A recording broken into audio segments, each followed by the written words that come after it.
Hi, thanks for joining me. And if you've been watching any of my other ramblings, welcome back. In a previous video, I introduced you to Dave, my 1942 WLA. He'd been in winter hibernation with his younger sibling, and I got him out earlier on in the year. We're now halfway through June, and for various reasons, I've only just been able to make room in the main garage to be able to get her out as well. It's actually chucking it down with rain today, so I decided a couple of hours in the garage was in order. So let me introduce you to Libby.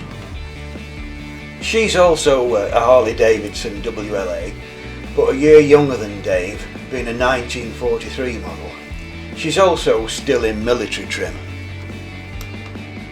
I've owned Libby since 2011, and before that she spent 10 years in a museum in Holland. When I got her, she had the windscreen fitted as we see here, but I actually prefer riding her without it, so it's stored away in the garage for now. So why the name Libby? Well, during the Second World War, these bikes earned the nickname Liberators, so Libby seemed quite apt. She hasn't moved for about 8 months, unfortunately, so she needs a good check over now before we can go out for a long overdue ride. Now, these bikes don't have a centre stand, but they do have a rear stand, so first things first, I'll heave her up on that. Now, they're a heavy lump, but with the right technique it's not difficult even for me.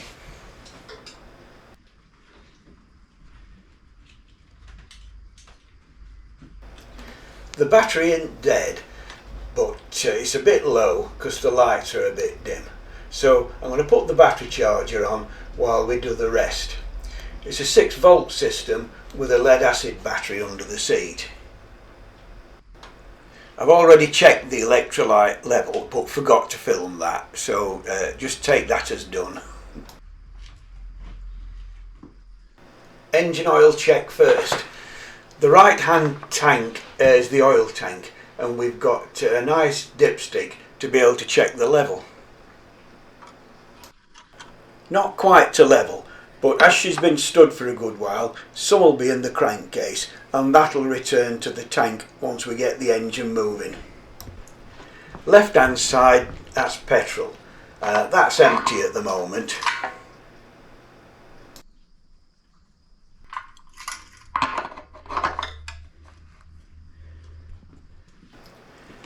Transmission oil next. It's a 3-speed gearbox, very basic. The filler's easy to get to on the side of the case, and level should be visible just below the top of the neck. A torch makes it easier to see, and this is just fine.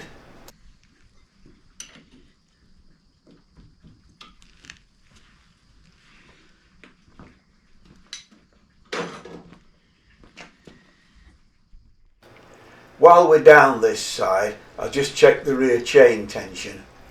I do it in 2 or 3 places in case there's a tight spot. It's still got enough lube on, so I don't need to bother with that either.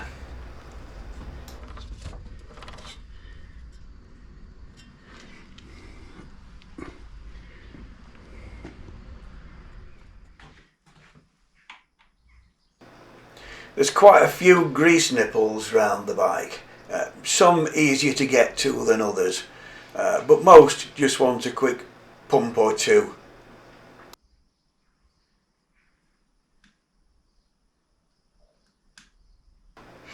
Half the problem with this is remembering where they all are and finding which way is the best way to get onto one. Well, we manage it.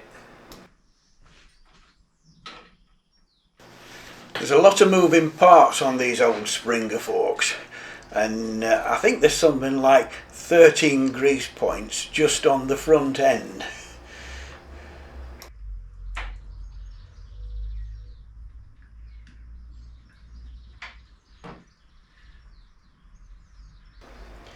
We'll put some nice fresh petrol in now.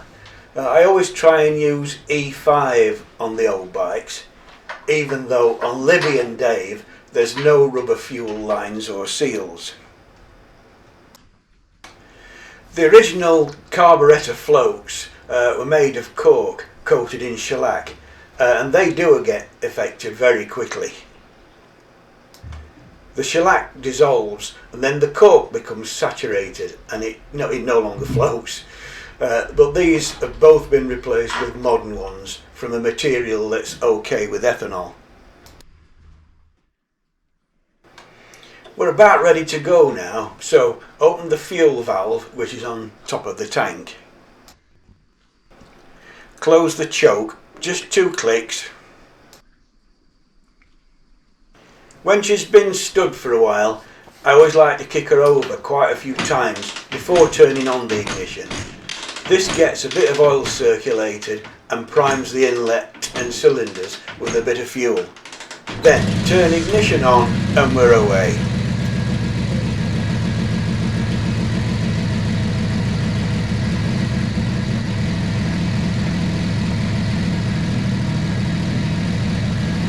Just let her run for a moment, then oil cap off to check for oil circulation. The oil return pipe comes to the top of the tank, just in front of the filler cap, so you can see when oil's actually returning. Everything looks fine, so I can just let her run for a while and warm up a bit.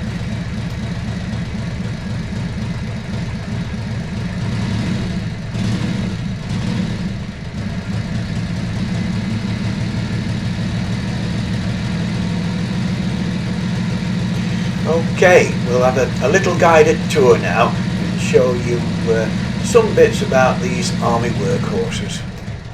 At the front we've got the leather scabbard that holds the Thompson machine gun. 3 lights, that's headlight and 2 convoy stroke blackout lights. On the left, that's the ammunition box that would have held magazines for the Thompson. I find it useful as a toolbox now. And mounted above the headlight is the horn. On earlier models, the headlight and horn were the other way around, like on Dave.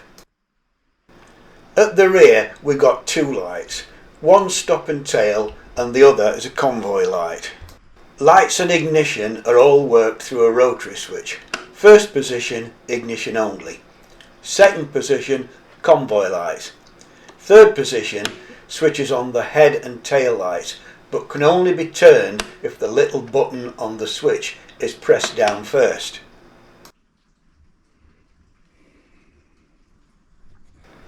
Hand gear change, foot operated clutch, and the large rectangular box connected by a rubber pipe to the carb is the air cleaner.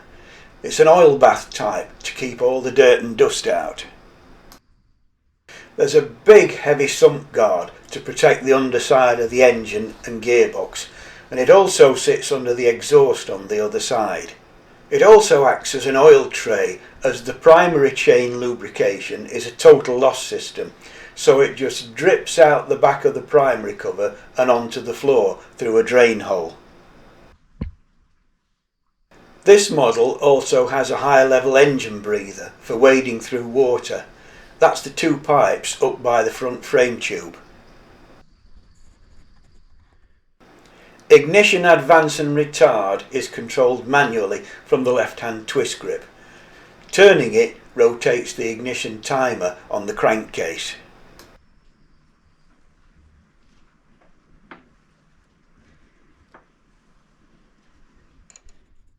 Libby's got a little extra because she's marked up as a military police vehicle. It's a Siren operated by the pedal just to the rear of the left hand footboard. Pressing it down with your heel moves the Siren on a pivot which brings a small drive wheel into contact with the tyre. That spins up the Siren so it only actually works while you're moving. Here's a little demonstration.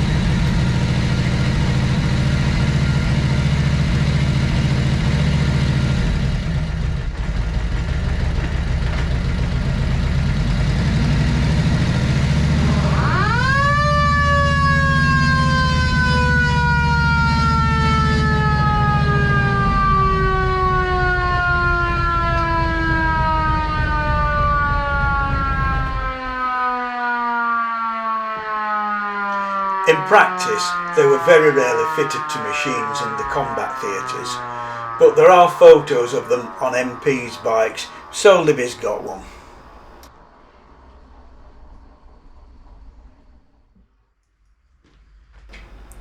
Just one last thing now before we can take her for a spin, and that's check and top up the tyre pressures.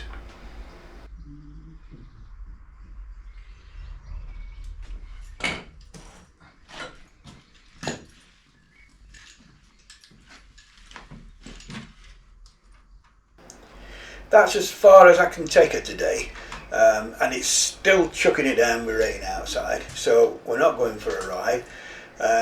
What I'll do, hopefully tomorrow's better, and we'll do a little video of a ride and I'll tag that on the end. Right, well, it's a much better day today, so we can finally get out and give her a little test ride. Make sure she's running okay. I'm just going up the back lane for a couple of miles. That's far enough for a quick shakedown run.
Well, I'm turning round here and heading back the same way, so I'm going to wrap it up there. Hope you've enjoyed meeting Libby. She will appear in future videos. If you haven't seen the one about my other WLA, check out Introducing Dave on my channel.